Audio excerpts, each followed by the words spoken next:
things are better left unknown. And I'll never find you here, 'cause no one's ever home.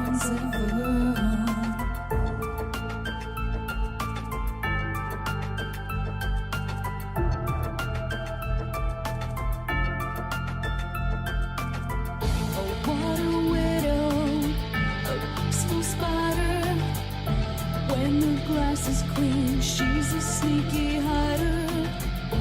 Hide the lies and the alibis. Oh, what a sinner, is it in her?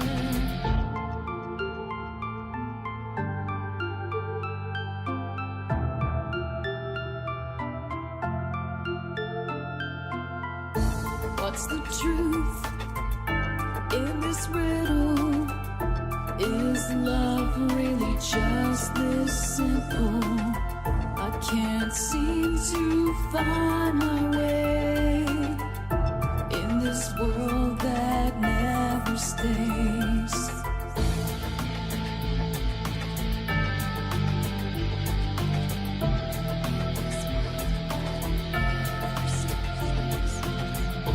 What a widow, a peaceful spider.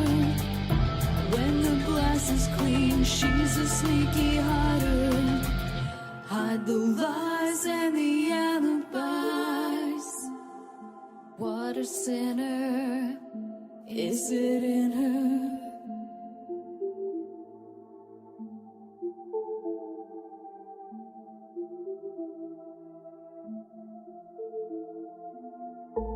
Is this real?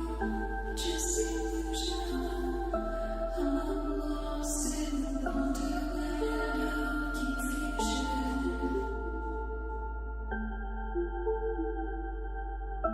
I'm lost in the wonderland of confusion. Is this real or just illusion? Manifestation or a dark delusion? Is this real or just illusion? I'm lost in a wonderland of confusion.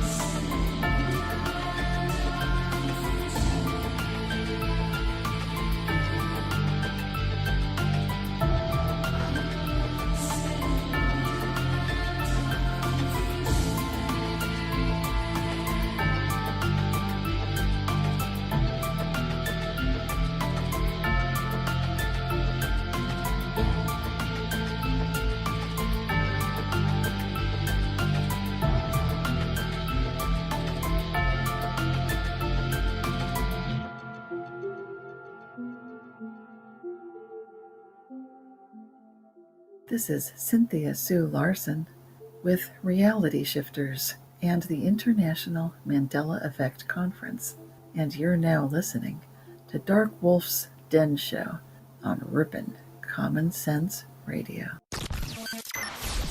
Ripon Rabbit Hole is a community-driven radio. At times the community comments may reveal prejudices and other beliefs that we or our sponsors do not condone.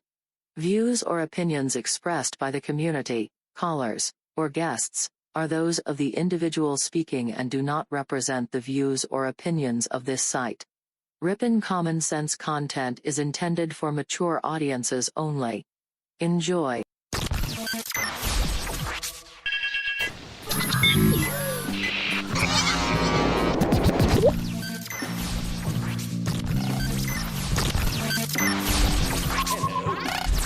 Hello.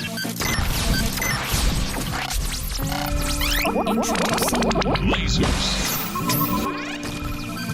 Hello.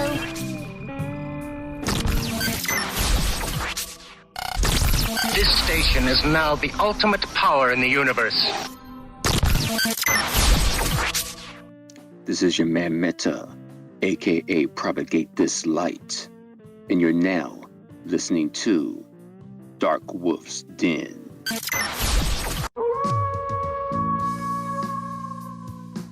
Are ghosts real? We had 1,000 hours of continuous communication with the spirit world. Does time travel actually exist? The laws of physics seem to be compatible with time machines. You know, sometimes I wonder about reincarnation, don't you? A 4-year-old boy in Adelaide, Australia, has told his parents that he used to be Britain's Princess Diana. What would happen if the world found out that aliens were real? I didn't say disclosure would be easy, but what is the alternative? To establish a space force as the 6th branch of the armed forces. We have so many questions and yet so little time, so to have you here, the pleasure is all mine. Coming to you from a secret mountain cave, hidden deep within the Idaho wilderness. This is the Dark Wolf's Den Show. Now, here is your host, Jerry Hicks. That's right, I am Jerry Hicks, also known as the Dark Wolf, and we are broadcasting live worldwide from a secret mountain cave hidden high up in the beautifully snow-covered peaks of the Idaho mountains, ripping through the electromagnetic soup, tearing through the atmosphere, and tunneling away into your radio like a quantum particle.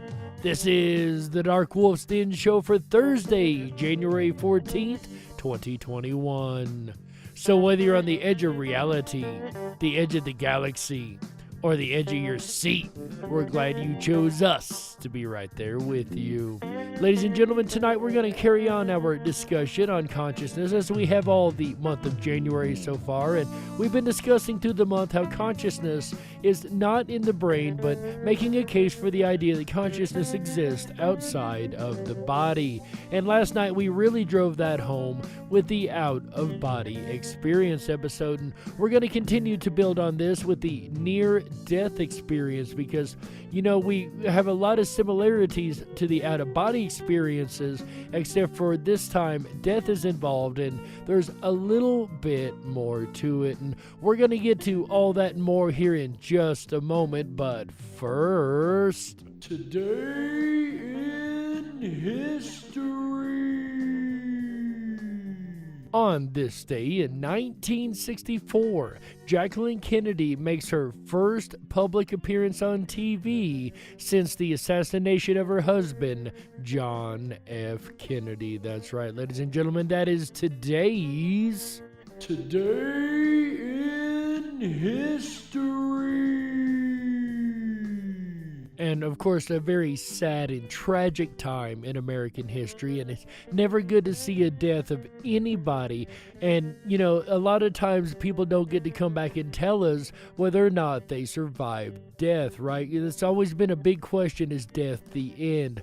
Well, there are some people in this world that have died and have come back to tell the tale. And it's funny how quickly scientism dismisses these folks and acts like they're just out of their minds, or perhaps way too far in their minds, according to scientism, and it's just a bunch of, you know, brain activity gone wrong. However, for those that have experienced an N.D.E. and have come back to tell the tale, it's a completely different story. Like our first presenter tonight, ladies and gentlemen, Dr. Eben Alexander. I had spent more than 50 years of my life developing my conventional worldview as an academic neurosurgeon, had come to fully believe that the physical world is all that exists and that the brain creates consciousness out of physical matter. And I've made this point every single episode. I'm going to drive the point home just one more time. I fully disagree with the materialist and dogmatic scientism idea that consciousness is the happy accident of the brain. Non-conscious matter all of a sudden can arrive at consciousness. That's just a ridiculous idea to the point. And the idea that materialists think that that's what's going on is really kind of silly when you break it down. But again, I don't think that the materialists are right in that consciousness is in the brain. And soon Dr. Eben Alexander would find out the same thing. And then I had a profound near-death experience. It all started by going deep into coma within about 3.5 hours due to a severe gram-negative bacterial meningitis. And I spent 7 days in coma. My doctors acknowledged that I had about a 10% chance of survival early in the week. By the end of that week, I was down to a 2% chance of survival with no chance of recovery. And it was hours later, after they recommended stopping the antibiotics, that I came back to this world. And all I knew at that time was where I had been, because in fact, all of my memories of life before, all of my words, language, personal knowledge of Evan Alexander's life, all my religious beliefs, scientific knowledge had been deleted in the midst of coma. So all the world knowledge had been deleted, which is a scary thought, agreed, but it goes back to the idea that with the brain that is not working, then the receiver is having issues. If you have a radio and it's got a good receiver, you're going to get a great signal and you're going to hear the station just fine. The stream of ideas and the stream of radio waves will come in with no problem. However, when the brain is messed up or the radio is messed up, then the signal is not going to come in very clear and you're going to have a lot of issues, especially to the point where the knowledge held just within the brain is going to be gone. Now, do I think knowledge can be held in the brain? Absolutely. Does that make consciousness? Absolutely not. Not in my opinion. A computer has knowledge, but it's not conscious. We use it to look up the knowledge all the time, but you can't ask it and it have a full conversation with you, even though the AIs are trying to reach that point. But we're getting way off topic with this tangent, so I'm going to bring it back around to the point that the brain works more like a receiver to consciousness opposed to the creator of consciousness, in my opinion. That is why when Dr. Alexander had his near-death experience and the information and knowledge he did come back with was separate from the worldly knowledge that was already gained and that had existed within the brain tissues opposed to the conscious stream. And all I knew was where I had just been. And again, the only knowledge that he had when he came back was the knowledge of where he had been. A place that should not have existed, being that his whole brain at the time was literally a liquid soup. I know that sounds very disgusting, but that is what happens in the medical cases in which he had.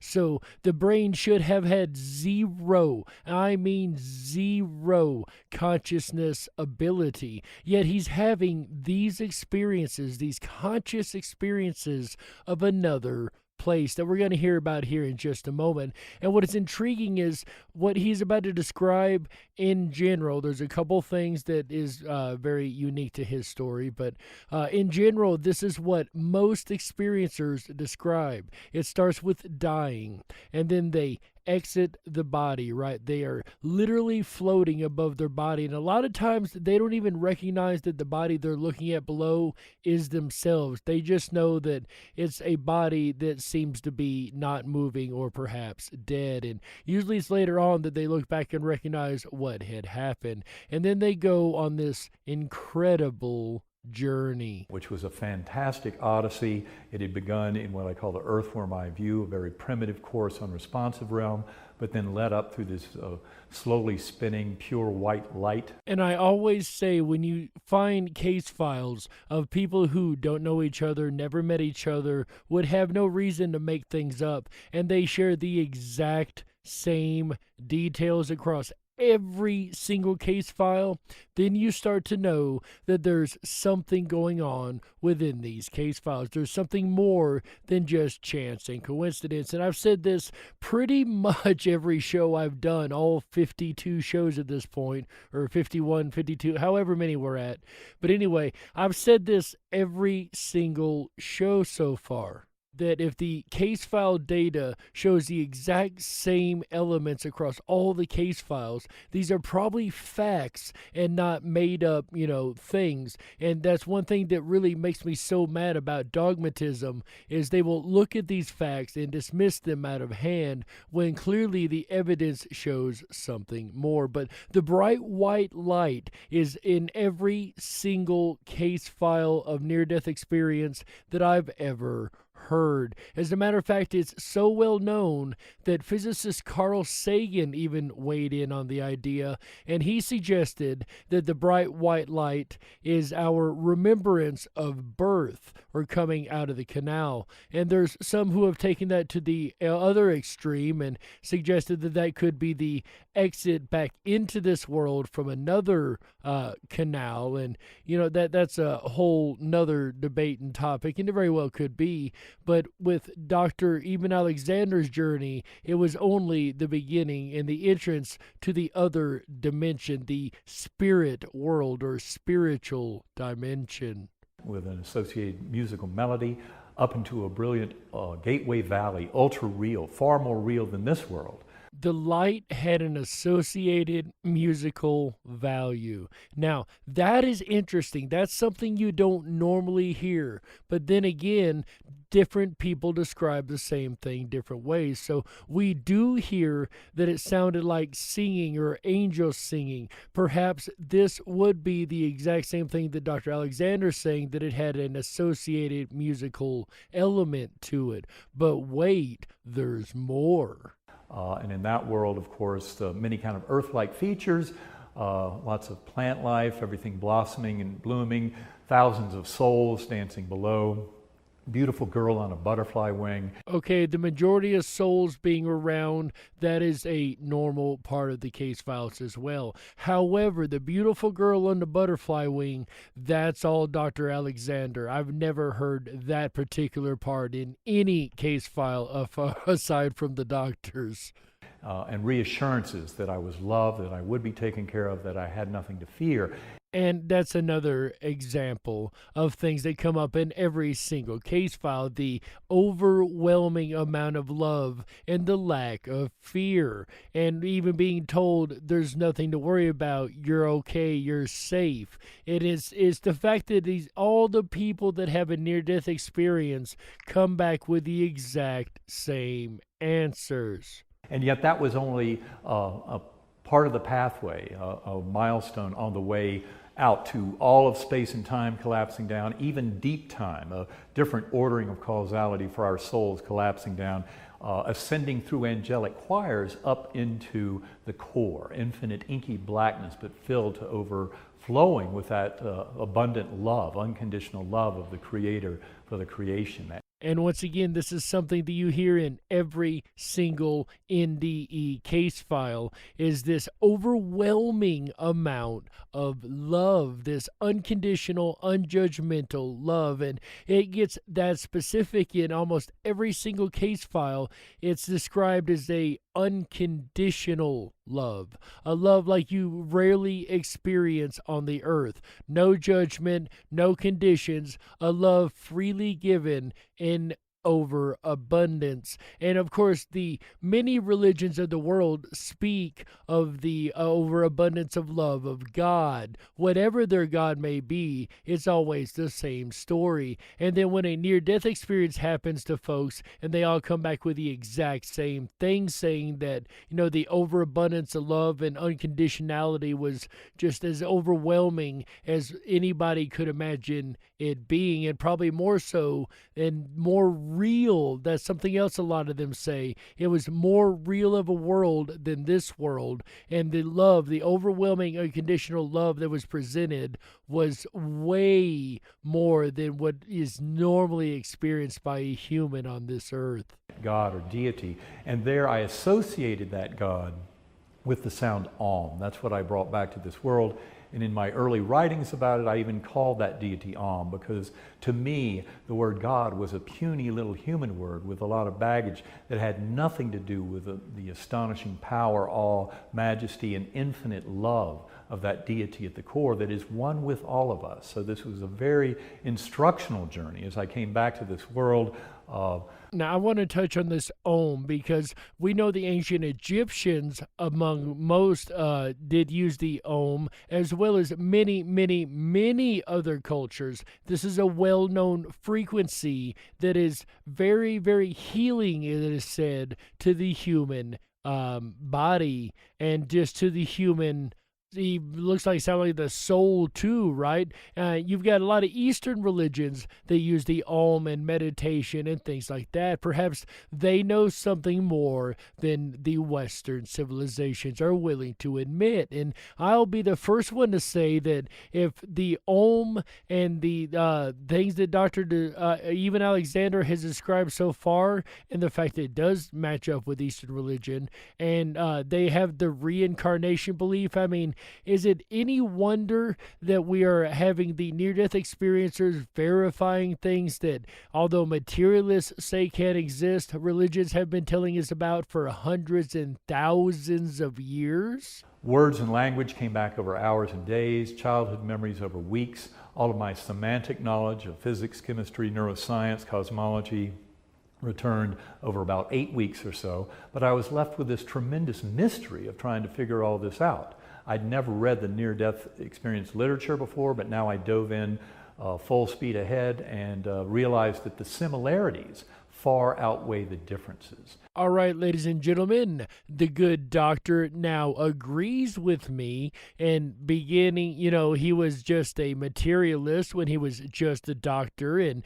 had never had an experience like this. And now he has looked at the data too, and he has looked across these case files, the same that I have for many, many years, and it sounds like he's coming to the same conclusion, that there's more similarities than there are differences. And that is a very crucial feature. And in fact, the revelations that come from N.D.Es transcend one's prior beliefs. Even though the prior beliefs, religious beliefs, etc., can be used to flavor in the telling of the story, but often you have great revelations which challenge those dogmatic belief systems. And again, hitting to the heart of the reason we're doing these episodes themed on consciousness this month and the dogmatic scientism that backs it.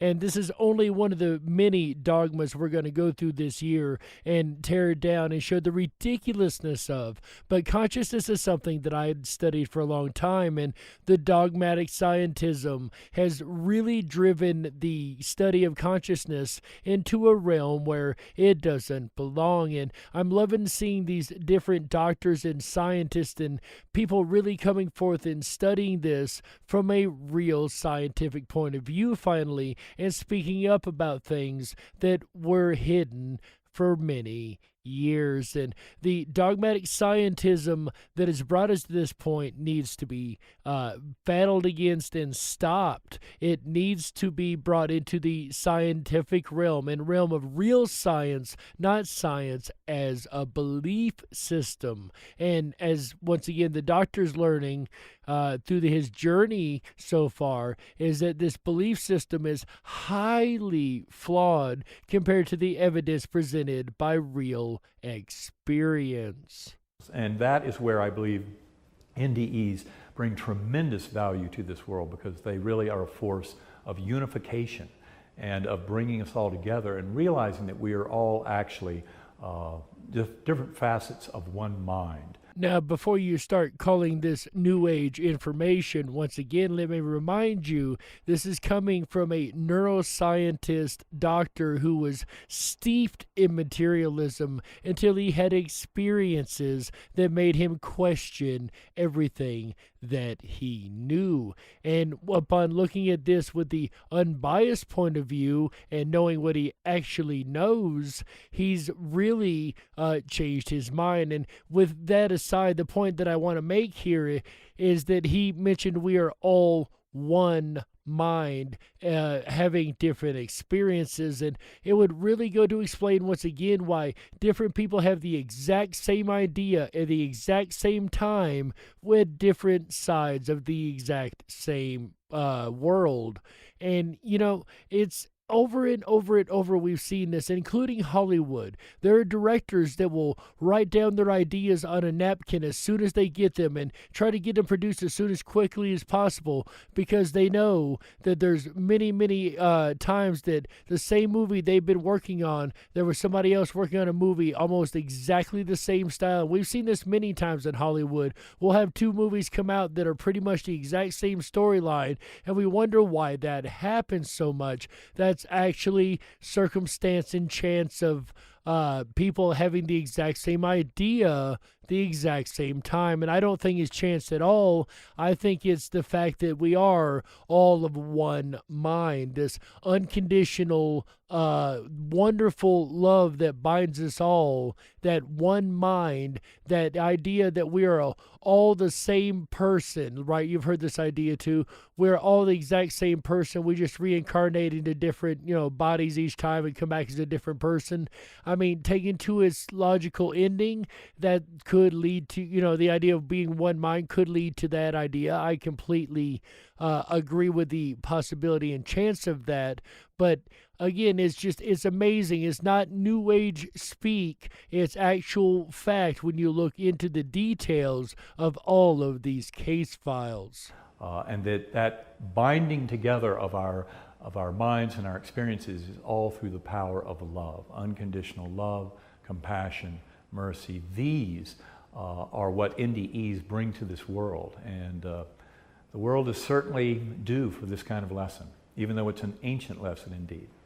And I could not agree more that the world is overdue for a lesson in unconditional love, because you've got to love your fellow man. Does that mean disagreeing is wrong? Absolutely not. Disagree with love, though. There's two ways to have a disagreement, and especially if you go on social media today, there are some posts that show this, but most posts you see on social media today have a lot of hatred behind them. They are not speaking in love. They're speaking out of a quick emotion and not thinking in a unconditional loving way. Am I saying I'm not guilty of this? Oh no, I'm very guilty of this. I get heated and passionate about things. Sometimes I even forget about this unconditional love that we are all supposed to share with each other.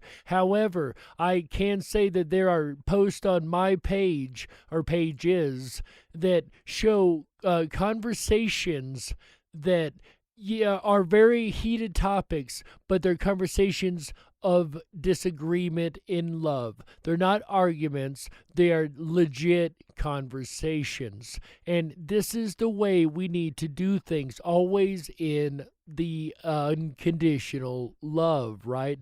That is how things will change in our own lives and in the world. Now, again, is fighting wrong? If you are forced into a position where you got to fight for what you believe and fight for what you know, no, it's not wrong. Just remember, fight out of love, not out of hate, out of that unconditional love that we should have for every person. And the world is overdue. I fully 100% agree with Dr. Alexander for a lesson in this type of love. And this is the message that is brought back by every near-death experiencer. I'm not just sitting here preaching to you about love and, New Age, blah, blah, blah. There's actually a reason I'm going into this unconditional love and this unconditionality of the love and the way that we should treat others and treat the world.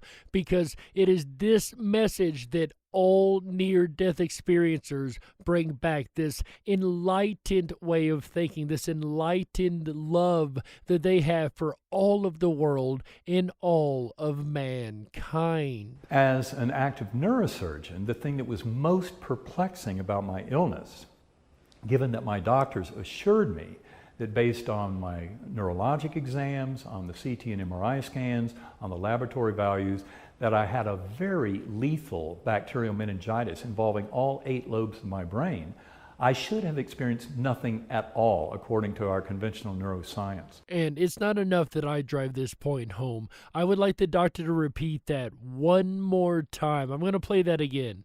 That I had a very lethal bacterial meningitis involving all 8 lobes of my brain, I should have experienced nothing at all, according to our conventional neuroscience. And yet, people that have this exact same problem, they die, regardless if it was the lobes of the brain dying or whatever the case may be. In his, it was the extreme, and that's the reason that I love his case file so much and really wanted to present his as the main case file that we use as the jump-off point tonight, because his is so unique. His brain was literally mush, and I cannot exaggerate the fact that I'm not exaggerating that. His brain was really turned into a liquid substance. All 8 lobes were affected and just basically wiped out and gone. And science says that should have been zero consciousness, death. There should be no experiences whatsoever. If consciousness is the brain, then consciousness should be dead at that point. There should be no ability to have any type of conscious anything, any experience whatsoever. And yet near-death experiencers describe the exact same things, regardless if it's a mush brain or if it's a gunshot wound or whatever the case may be, a car accident, whatever the case, they all tell the exact same story, that neuroscience swears, or should I say scientism and dogmatic scientism and materialism, our enemies on this show, swear up and down that this cannot be, and yet the paradox is that as my neocortex, the outer surface of the brain, the part that makes us human, as that was being devastated by this bacterial infection, in fact my conscious awareness was growing tremendously. It's like being freed from the shackles of a prison. And that kind of expansion of conscious awareness completely defies anything that our modern neuroscience would try and postulate about the nature of consciousness itself. And the question presented, the paradox that presented here is, why would an N.D.E. exist at all? Why would there be so many N.D.E. case files if neuroscience says that these things can't exist, especially when what they say is supposed to cause consciousness, the brain itself, is completely gone, and yet the conscious experience is more real at that point than it is when we're in this reality as we know it to begin with. And we're going to sit and ponder on that for just a couple moments while we take a network break right here, ladies and gentlemen, and we will be right back with more about near-death experiences and Dr. Eben Alexander after these messages. Don't you touch that dial. That's right.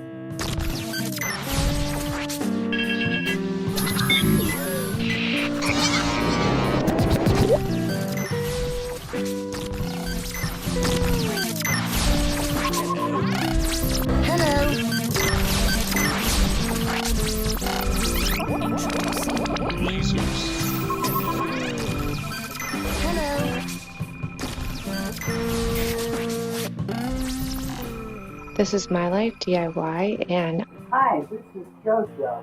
Hi, my name is Ash. Hey everybody, it's AJ the Ripon Rabbit. This is Cynthia Sue Larson. This is your man Meta, aka Propagate This Light. And you're now listening to Dark Wolf's Den. The Dark Wolf's Den Show on Ripon Common Sense Radio. This station is now the ultimate power in the universe. We gotta stoke the fires and run off the men in black. Don't touch that dial. We'll be right back.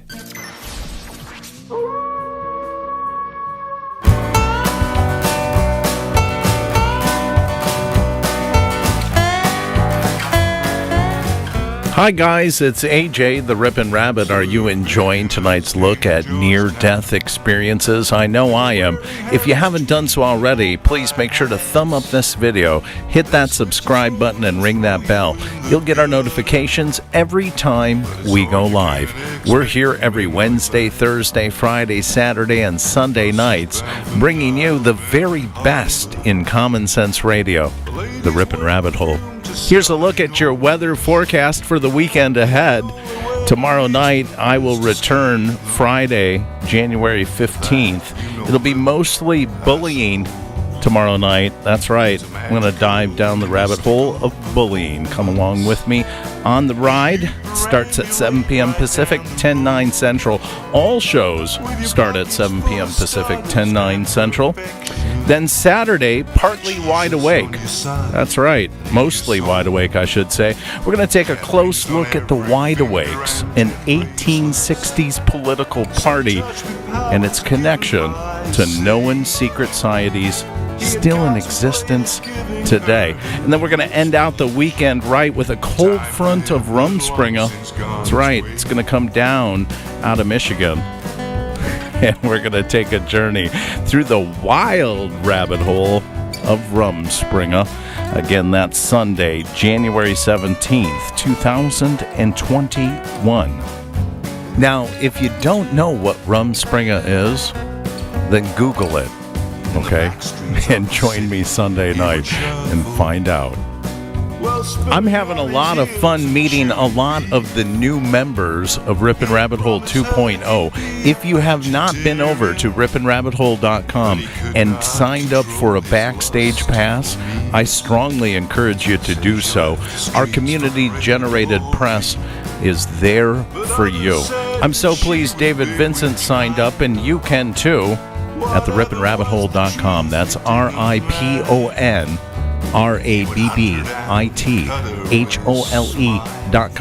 Once you're there, you can explore around. We have featured news, everything from local Ripon news to international news. And one of our reporters, Doran, has really been releasing some fantastic articles.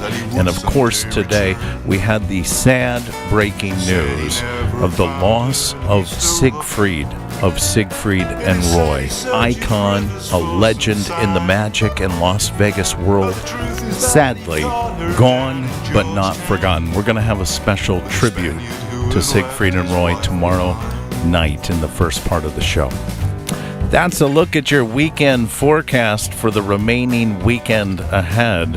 Of course, Ripon Rabbit Hole has the most extended weekends on radio because we feel that's just common sense. We'll return you back now to Jerry Hicks and the Dark Wolf's Den Show with N.D.E. If you were meant to be controlled, you would have come with a remote, but you didn't. And that's why you listen to the Dark Wolf's Den Show. Now, here is your host, Jerry Hicks. That's right, I am Jerry Hicks, also known as the Dark Wolf, and welcome back to the second half of the Dark Wolf's Den Show for Thursday, January 14th, 2021. Whether you're on the edge of reality, the edge of the galaxy, or the edge of your seat, we're glad you chose us to be right there with you. Tonight, ladies and gentlemen, we're talking about things that are closer to the edge of reality, at least reality as we know it. And as last night we discussed the out-of-body experience and that consciousness can exist outside of the brain, and the near-death experience, you know, after the ability to, while you're alive, go outside of the body, what happens at the moment of death? Well, you know, they say a lot of people haven't come back to tell us, you know, you don't come back after you die. Well, some people actually have. And scientism will tell you that these are wrong and false and, you know, just pseudoscience, things like that. All these names that they like to tag on to us, but don't really make any sense. But before we get into that, we would like to give a shout out to everybody over at Ripon, Wisconsin, and Ripon Common Sense Radio's home base over there and flagship. We appreciate you guys over there listening every single week and love having you along for the ride. Also, we would like to give a shout out to everybody listening all the way around the world in 26 countries worldwide, as well as those of you guys over on the YouTube. We really appreciate you guys, as well as those listening over on the riponrabbithole.com worldwide radio player. Ladies and gentlemen, if you haven't been over to the riponrabbithole.com yet, definitely go over there and check out what we've got to offer. That is the RIPONRABBITHOLE.com. That's right, ladies and gentlemen, we have a commodity that is becoming more and more rare in this world. We've got a social media alternative for you. A freedom of thought, freedom of choice, freedom of speech social media site that you need to check out, and it is Down the Rabbit Hole at theripinrabbithole.com. That's right, ladies and gentlemen, it's absolutely free. You can go over there and express free thought and free expression and free conversation, absolutely free. So come on over and check out the ripinrabbithole.com. That is RIPONRABBITHOLE.com, where we stand for freedom, free speech, free thought, free choice, ladies and gentlemen. And we would love to see like-minded individuals like you over there, whether you want to discuss the paranormal or current events and freedoms. That is up to you, but we would love to see you down the rabbit hole at theripinrabbithole.com. Speaking of going down the rabbit hole, we've been going down the rabbit hole, as I was saying a moment ago, about consciousness and near-death experiences, and the fact that there's so many case files that have the exact same information, even though scientism and dogmatic belief systems say that these cannot and should not exist when there's no ability for the body to have consciousness. So even the idea of consciousness existing outside of the brain to neuroscience is ridiculous. However, there's more and more and more evidence that piles up over time, and we presented a lot of evidence this month already to suggest that consciousness exists well outside the brain. And as it was said before by the good doctor, and before we broke to the break a moment ago and come into the second half and started asking the question, what is the ability to have an experience that is more real than the conscious experience that we experience in the what we call reality, when there's no way that consciousness should have existed in the first place, according to what we call accepted science. So I began to realize in the months after my coma that I had a tremendous amount to explain, because in fact there were time anchors in my memories that proved that in fact the vast majority of the coma journey of my N.D.E. had to happen between days 1 and 5 of my coma. And that was all, that whole interval of time, my doctors had plenty of evidence that my neocortex was not working. And therefore I had a lot of explaining to do. And that was the beginning of what has now been almost a 9-year journey of deeper understanding, investigating deeply into consciousness, developing a pattern of meditation. I try to meditate daily. I've worked with a group called Sacred Acoustics to try and come up with tools that help people get into very deep transcendental conscious states. And this is all about returning into consciousness, exploring consciousness, because what you begin to realize is the modern scientific model that replaces the old production model. That would be that the brain produces consciousness out of physical matter. And no one has ever gone anywhere with that model. It's hopelessly lost. People who support that model can't even give you the next sentence of how the physical brain might create consciousness. And yet the scientific model that is replacing it is very powerful. Just to reiterate, this guy was a neurosurgeon, all right, well classically trained in academia and their consistent dogmatism and scientism that they teach as a belief system in academic courses.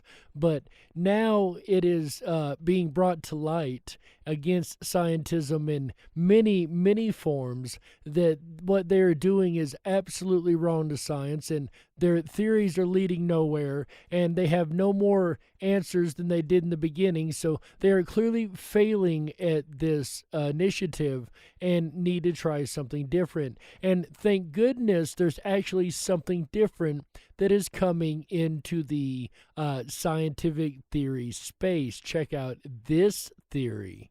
And that is what is known as filter theory. Looks at the brain as a reducing valve or filter.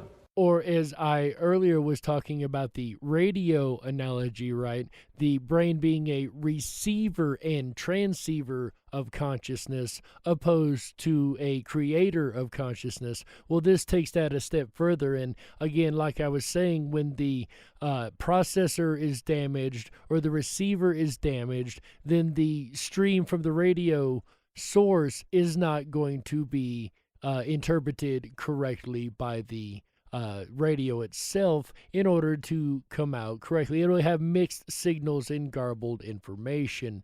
And that's also what you would find if the consciousness stream coming into the brain was interrupted. It would have the mixed signals and garbled information, but the conscious experience isn't in the brain, so that would be something completely different. But I like where the doctor's about to go with the analogy he's about to give here as far as filter theory goes. An analogy might be you can study everything you want about the brain, and that would be like studying the display on your computer monitor. And yes, it's important to understand how that display works, but don't think that understanding all the workings of that physical display is going to explain what appears on the screen. You have to go much deeper. The physical realm is the display, but the much deeper is the realm of consciousness and mind. And I couldn't agree more with the good doctor, because what he's saying is basically what I've been saying the whole time. You can look in the brain all you want. You won't find consciousness. You won't find a little guy sitting in the brain telling you what to do. But we all know that we are conscious. It is more than just the brain. In fact, quantum physicists have been trying to tell us for 100 years that consciousness is fundamental in the universe. That's what Werner Heisenberg and Paul Dirac, Louis de Broglie, even Einstein, although he was kind of dragged kicking and screaming to the grave at the end with his failure to see the reality of entanglement and spooky action at a distance. But they all realized that you had to put consciousness as fundamental. And towards the end of the month, we'll start to wrap up this series on consciousness and go into the all the theories presented on consciousness. We've heard a couple of them so far, from panpsychism to the filter theory. And like I said, in the last episodes of the month, we'll cover those more in depth. And that, of course, is a very tough pill for the materialist scientific world to swallow. And there you have to look at the 400-year rise of the scientific revolution and realize that back in the days of Galileo and Francis Bacon, Giordano Bruno, Isaac Newton, that if they tread anywhere close to the world of mind and consciousness, they were likely to be burned at the stake, as Bruno indeed was, by the church. People that were considered heretics and madmen at the time are considered heroes and geniuses today, if that tells you anything about those today telling you the way you should think. Because that was their territory, and they wanted anyone studying natural sciences to stick to the material world and the laws that govern it. And then, of course, with quantum physics, what we end up realizing is you cannot separate mind from what is being observed. In fact, mind appears to be fundamental. And for evidence at this point, once again, I point to the double slit experiment, which to this day has not been fully defined as to why consciousness affects the outcome of said experiment. And the most robust philosophical position supporting that idea is one known as metaphysical or ontological idealism. And in our book, Living in a Mindful Universe, which is out in October of 2017, we explore that possibility very exuberantly because that is actually where things go. And we have to realize that no human being has ever witnessed anything other than the inside of their own consciousness. It's something that my co-author Karen Newell and I call the supreme illusion. The only experiences we'll ever know are those experiences that we have for ourselves, right? If somebody hasn't been to Disneyland, then we don't know the experience of everybody that has been to Disneyland, for instance. So it's those individual experiences that govern who and what we are. It's those individual experiences that we'll never be able to understand from another person's point of view. Who's to say that the shade of green that I see and what you call green aren't two different things in reality? What you could see is what I call red, and what I could see is what you call green, but we could all be agreeing on the name of it, right? It's a completely individual experience. And that is that everything that is out there in the world, when I have people and have other, the trees, the birds, the sky, the beautiful stars and galaxies in the night sky, all of that, our brain and mind convince us we're witnessing the out there, but what we actually experience is an internal construct.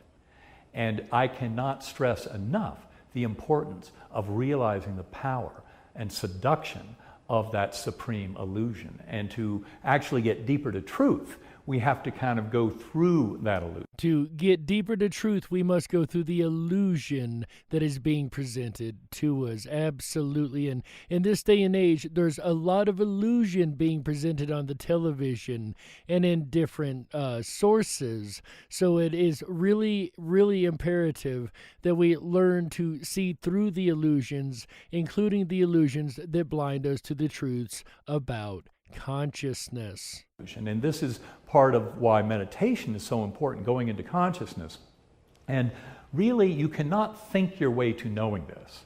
You cannot just read the books and just watch the DVDs and just go to the meetings. The only way to actually get it is to go within. And that, of course, is why Karen Newell and I often give these play shops, as we call them, using sacred acoustics tones. And it is also this ability that I believe is used to literally manifest things into one's reality or into one's life. Yes, I fully believe in thought form manifestation. It is absolutely, in my opinion, a very real thing, a thing that I've had personal experience in. And I do believe that this would definitely explain why that is possible as you meditate and go deeper and connect to that conscious one mind. You're able to manipulate, I wouldn't even say manipulate, you're able to manifest things into reality using the consciousness that controls reality, in my opinion. And again, I'll get into more of those theories and my own theories as we get further and deeper into the month. The power of differential frequency sound to liberate conscious awareness from the illusion of the here and now is very powerful. And this is the exploration that I've been on now for 9 years since my coma. Very important to point out that this is a revolution. My own experience in awakening parallels exactly what is going on in the world of neuroscience and philosophy of mind, and coming to a deeper answer about the mind-body question. And as we touched on the last couple weeks, also known as the hard problem of science or the hard problem of consciousness. And in fact, all the answers around issues of afterlife, reincarnation, every bit of that depends on how this mind-body question is resolved over time. And for those interested in the topic of reincarnation and past lives, next week that is going to be a topic that we are going to touch on, so make sure you look out for that. And the evidence emerging now, as I said, is very strongly that consciousness is fundamental in the universe, which completely opens the door to the afterlife and to reincarnation. It's crucial to point out that the Orthodox teaching that I grew up with, and that many people in this country and around the world have grown up with, of one incarnation, then eternal heaven or hell, is absolutely nonsense in the setting of N.D.Es and a lot of what we bring back to this world, and the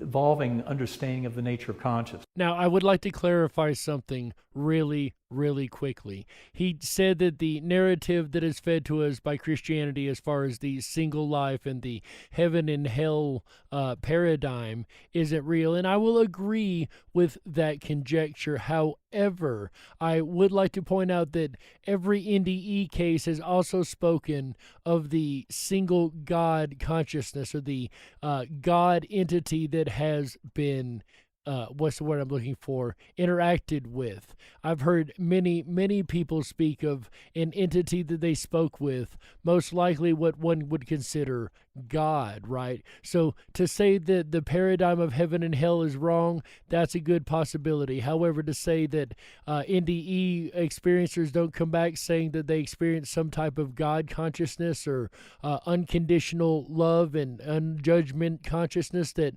we spoke of earlier in the show, then that still states that there is a God and they met God. So please don't misunderstand what is being said here. It is just bringing the paradigm of the heaven heaven hell part of it into question. That does not discount or disqualify the fact that all of them have come back talking of a single, unified, unconditional, unjudgmental type of love that would be described as a God love or a God consciousness or the one mind or whatever name you would like to put on it. And when you see that consciousness is primordial, that in fact it's best to look at all of sentient life, not just humans, not just life on Earth, but all of sentient life throughout the cosmos as participating in this beautiful journey together, but all as one mind doing the evolution. I think a beautiful example of this is the life review that you often encounter in 30 to 50% of near-death experiences. And in the life review, important to point out that we experience the impact of our actions and thoughts on others, not from our point of view, but from theirs. And so the life review is a perfect demonstration that the boundaries of self in many ways are artificial. They're there as a construct. And that's what allows for this beautiful dance of being in these bodies, living these lives with the full emotional power of what we go through. We're all here in soul school to learn and to teach.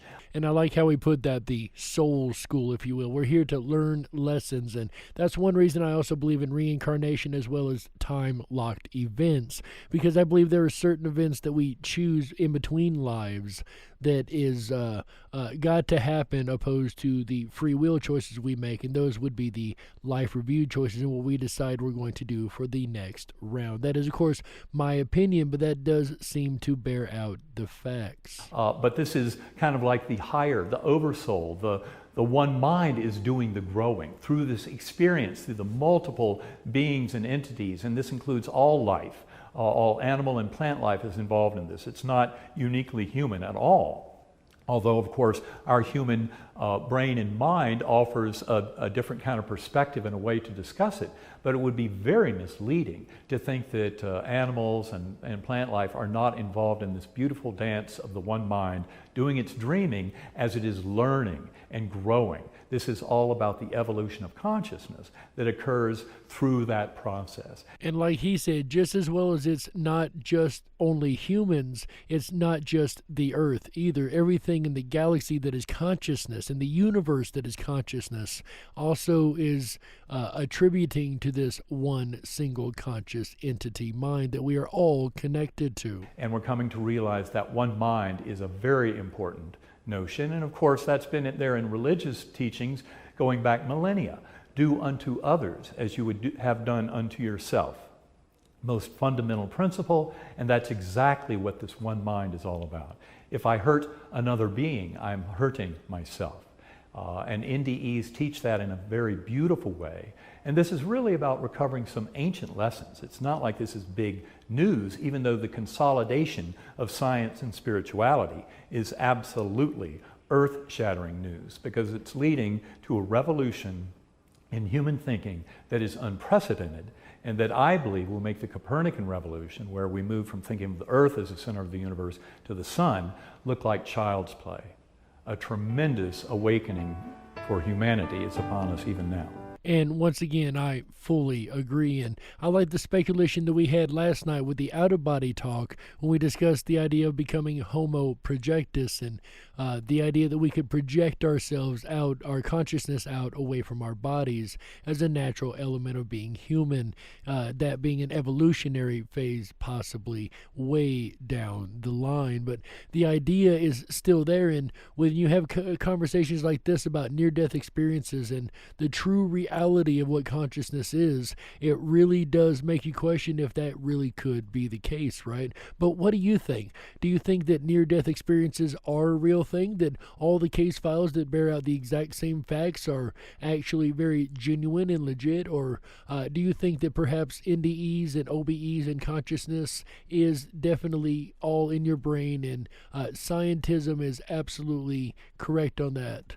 Ladies and gentlemen, I personally believe that consciousness is all around us, that the brain is merely an interpretation thereof. But I guess we'll have to save the rest of this conversation for next week. Ladies and gentlemen, what do you think? In the end, all I can do is lay out a case for you and let you make the final decision. So in the case of near-death experiences and whether or not consciousness exists outside of the body and can come back after a near-death experience, ladies and gentlemen, you be the judge. We got to close it out. That's right, that's it for this episode of the Dark Wolf's Den Show for Thursday, January 14th, 2021. So whether you're on the edge of reality, the edge of the galaxy, or the edge of your seat, we're glad you chose us to be right there with you. Ladies and gentlemen, the den may be closing for this week, but don't you worry, the weekend fun is only just begun. That's right, ladies and gentlemen, make sure you come back tomorrow night where the Animals of Radio carry on the weekend. Right, that's right, our buddy AJ the Ripon Rabbit will be back for the Ripon Rabbit Hole live show. That's right, he'll be discussing bullying, a very, very serious topic, and a topic that we all need to take a lesson in so that we can recognize when we're being bullied. Sometimes it isn't as open and blatant as you might think it is. And then on Saturday, ladies and gentlemen, January 16th, 2021, AJ the Ripon Rabbit will be back with an all-new episode about the Wide Awakes. Is he talking about the Truthers? No, actually, this was a political party and a political movement, one that he will be discussing and talking about on Saturday night, one that I cannot wait to learn about myself.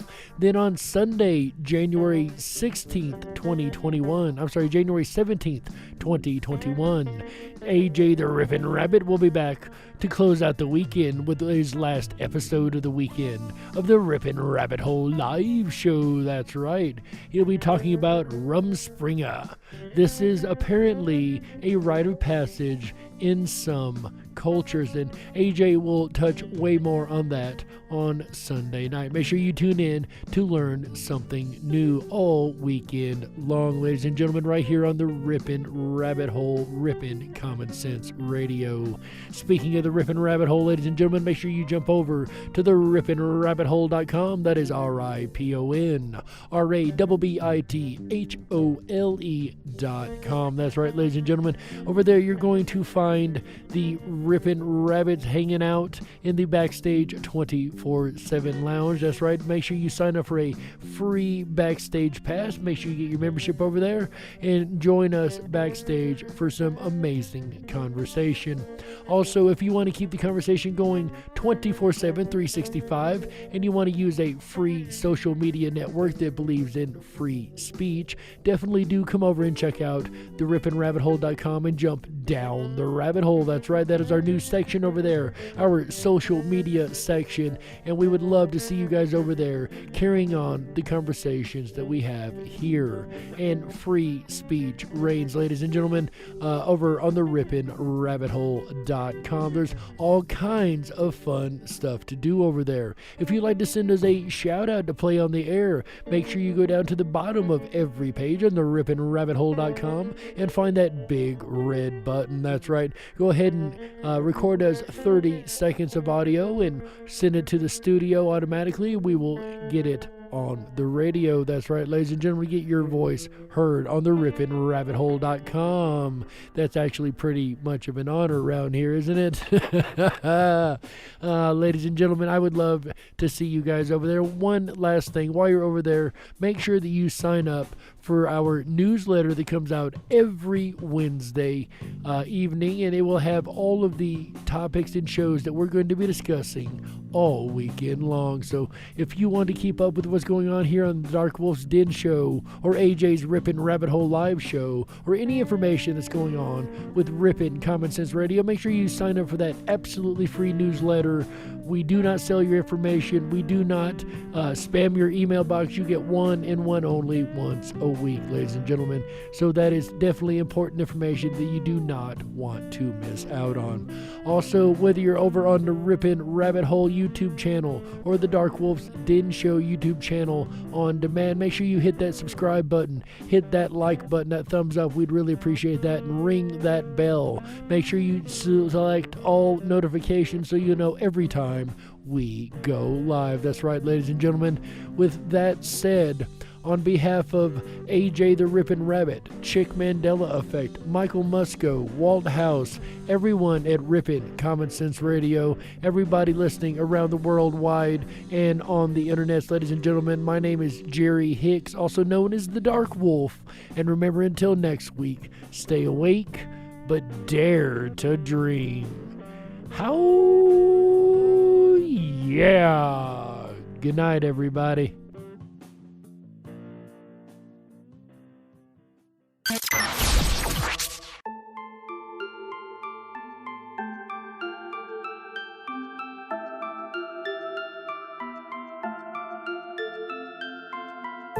I'm lost and into the dark. Some things are better left unknown. And I'll never find you here, 'cause no one's ever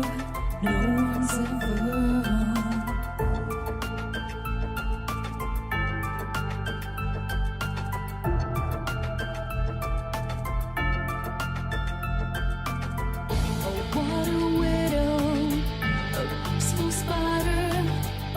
When the glass is clean, she's a sneaky hider.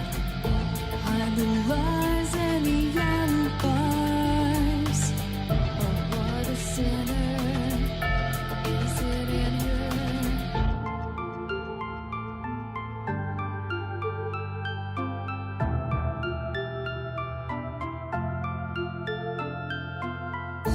What's the truth in this riddle? Is love really just this simple? I can't seem to find my way in this world that never stays.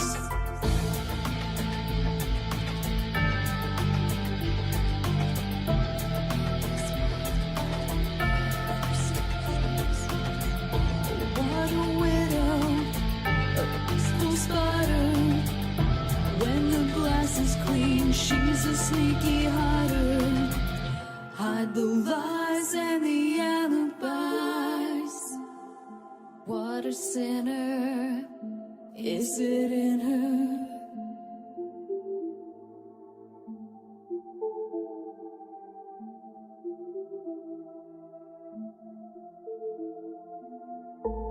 Is this real? Just illusion? I'm lost in the wonderland of confusion.